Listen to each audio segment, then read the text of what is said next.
This girl was catching fish. She was not even leaving the small fishes, but instead of eating them, she crushed them and threw them back in the sea as if she was trying to suppress her hunger. She was standing in the water with a pointed stick as if she was waiting for someone. Soon, attracted by the smell of blood, a shark swam towards her. Mustering courage, she thrust the stick in the water and caught the shark. The strange thing was that she did not eat the shark immediately, but hung it from a rope at a height and hid herself in the reeds and started watching from hiding. It seemed she had some other big plan in mind, but she fell asleep while waiting. When she woke up, the shark was gone. Only the empty rope was hanging.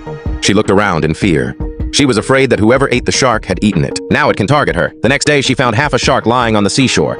Its body was full of terrible wounds. She woke up after seeing this, but what was even more frightening was that when she returned, the body of her companion was also missing. Only blood-soaked sand was left. Now she understood that this mysterious creature was only a shark. Her fear increased even more as she did not eat fish.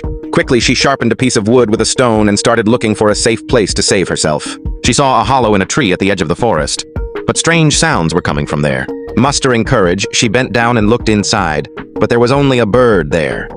She breathed a sigh of relief, but still her mind was restless. She was afraid that the strange creature might be lurking somewhere. That night they hid in the same hollow and slept.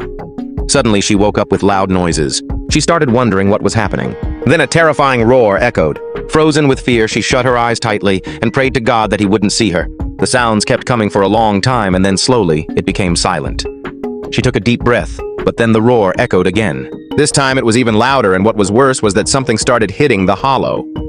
The blows were happening rapidly. The whole hollow started shaking. Her whole body was trembling. The blows became so strong that the hollow started breaking. To save herself, she sat down, curled up. She started waiting for death silently. Then suddenly, everything stopped. Her tense nerves calmed down after some time, and she fainted.